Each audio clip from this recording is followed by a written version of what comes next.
내란 혐의로 구속된 김용현 전 국방부 장관이 법원이 내린 직권 보석 결정을 거부했습니다. 네, 법원의 보석 허가는 불법이라며 항고는 물론 집행정지도 신청하겠다며 반발했습니다.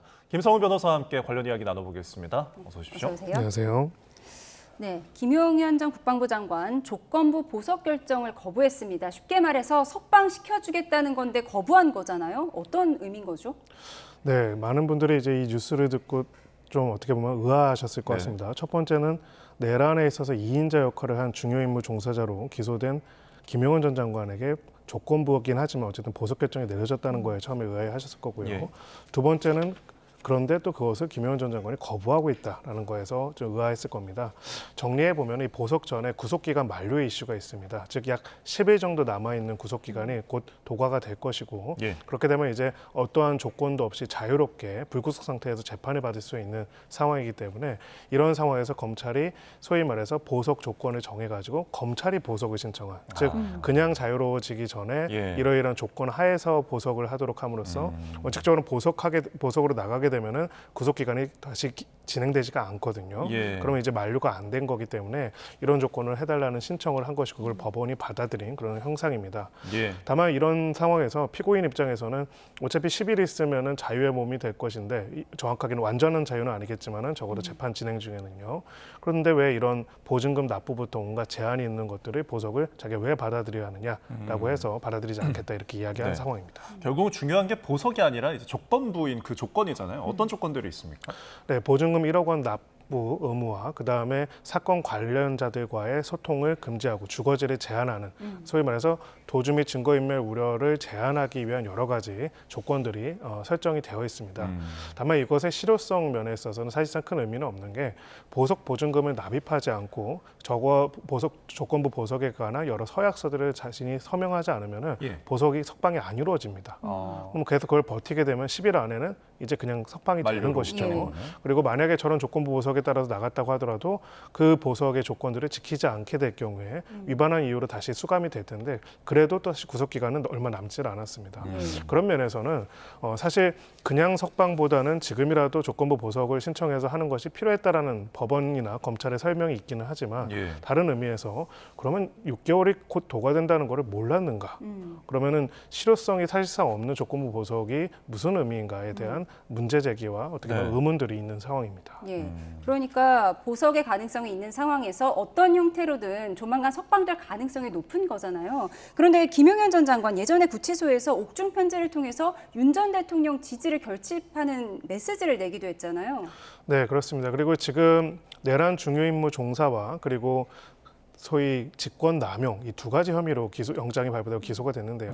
그 외에도 증거인멸 교사, 즉 소위 자신이 가지고 있는 여러 가지 PC라든지 이런 것들을 파쇄하도록 지시한 혐의에 관한 부분들도 한 수개월 전에 이미 이야기가 나왔었고 그 외에는 계속적으로 비화폰을 제3자한테 제공하도록 하거나 아니면은 관련된 정치 성향들을 감찰하게 하는 장군대 정치 성향을 감찰하게 하는 블랙리스트 작성 의혹 등으로 최근에 고발되기도 했습니다. 이 부분을 조금 더 풀어서 설명을 하자면요. 이런 중요하고 복잡한 사건 같은 경우에는 6개월 안에 공판이 다 진행된 경우가 오히려 별로 없습니다. 그렇기 때문에 통상 공소를 유지를 하는 검찰 입장에서는 소위 말해서 기존의 영장이 발부된 것과 다른 사유를 추가적으로 확인하고 그걸 바탕으로 해서 추가 기소를 하게 되고요. 추가 기소를 하게 된다면 기존 영장 사유와 다르기 때문에 별도로 다시 구속영장 기간을 갱신해가지고 영장 구속 기간에 갱신해서 진행할 수가 있습니다. 어찌 보면 이게 기존에 박근혜 전 대통령 사건부터 계속 있어왔던 공소 유지 그리고 구속 유지의 방법론이었는데 이번 사안에서는 특이하게도 김용현 전 장관 관련돼서는 지난 6개월의 도과가 곧 임박한 상태인데 이런 형태로 기존에 논의됐거나 확인됐던 내용들에 대한 추가 수사와 기소가 명확하게 이루어지지 않은 부분들이 있었습니다. 알겠습니다. 자, 김용현 전 장관의 보석 거부 이야기 나눠봤고 주제를 좀 바꿔보겠습니다.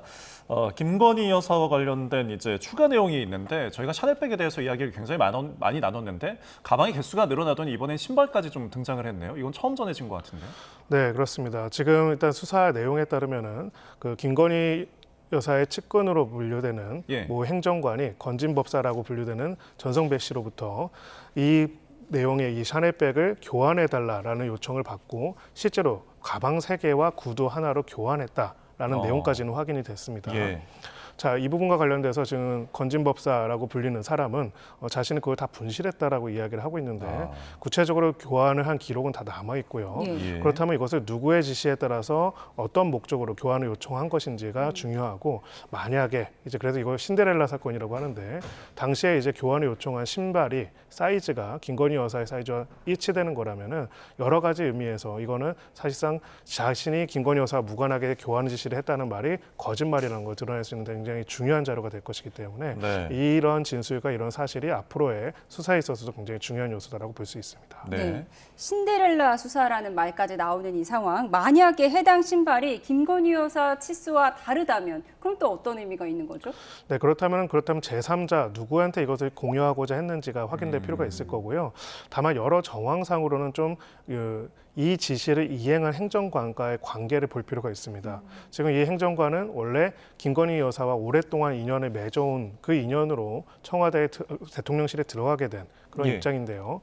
건진법사는 어쨌든 외부인입니다. 그러면은 김건희 여사의 최측근이라고 분류되는 행정관한테 건진법사라는 외부인, 로비를 벌이고 잘 보여야 하는 사람이 가방을 바꿔 와라, 이런 지시를 내릴 수 있을까?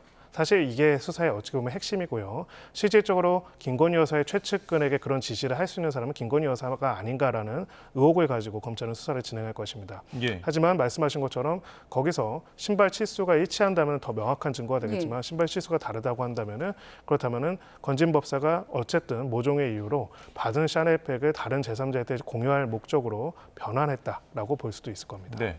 그럼 이제 검찰에서 이 신발 치수를 재기 위해서 어떤 절차나 방법을 거쳐야 하는 걸까요?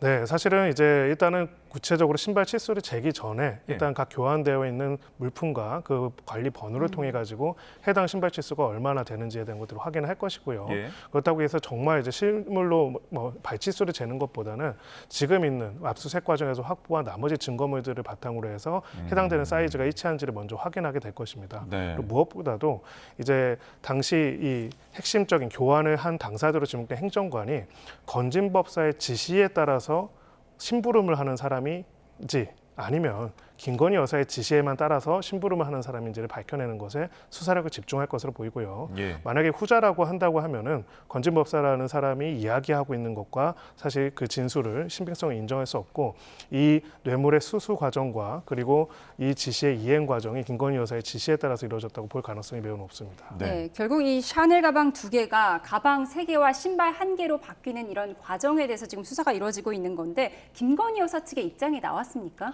네, 김건희 여사 측에서는 일단은 자신은 그런 수령 사실도 몰랐고 교환을 지시한 적도 없다라고 이야기를 하고 있습니다. 네. 다만 우리도 상식적으로 의문을 가질 수밖에 없는 거는, 그렇다면은 최측근이나 로비를 대상을 한 창구로서의 역할을 한 전성배 씨가 제3자로부터 로비 요청을 받은 가방을 받은 다음에 예. 그걸 김건희 여사의 의사와 무관하게 다른 걸로 교환해가지고 또 스스로 이거를 분실했다라고 이야기하는데요. 네. 수천만 원에 달하는 사실 큰 금액이 든 가방을 그냥 그렇게 던대도 안 하고 교환한 다음에 분실했다는 것이 사실 조금 믿기는 어려운 부분들이 있습니다. 그래서 결국 핵심은 지금 당시 행정관이 교환을 직접 했다라는 것 자체는 팩트로 확인이 됐기 때문에 네. 이 과정에서 이러한 교환을 누가 지시할 수 있는지, 그동안의 소위 커뮤니케이션, 의사소통을 누가 담당했는지가 가장 핵심적인 내용이 될 것입니다. 네. 근데 지금 이제 결국은 실물이 없기 때문에 나중에 이 기소를 하거나 했을 때 이런 부분이 좀 불리하진 않을까요? 네, 그렇기 때문에 입증이 굉장히 중요하다고 보여지고요. 결국은 교환을 담당했던 사람이 어떤 이유로 교환을 했는지, 그리고 교환을 했다면은 아무래도 저도 사실 그런 거 구매해 본 적은 없지만은 명품이기 때문에 구체적인 치수까지도 기록이 다 남아 있을 겁니다. 그렇다면 실물은 없다고 하더라도 그러한 치수가 지금 김건희 여사가 사용하고 있는 나머지 신발들과의 치수가 일치하는 부분들이 있다. 그리고 관계상 건진법사라고 하는 전성백 씨가 김건희 여사의 최측근의 역할을 하는 사람한테 사실 물건 바꿔오라는 심부름을 시켰다는 거잖아요. 그것이 과연 가능할 것인지, 사실은 그런 것들은 불가능하고 실제로는 최측근인 사람에게 지시를 할 수 있는 것은 김건희 여사밖에 없었기 때문에 교환을 한 행위가 누구의 지시에서 의한 것인지가 가장 핵심적인 쟁점이 될 것입니다. 알겠습니다. 관계 입증, 지시 입증의 핵심을 짚어주셨습니다. 지금까지 김성훈 변호사와 함께 이야기 나눠봤습니다. 오늘 말씀 고맙습니다. 고맙습니다.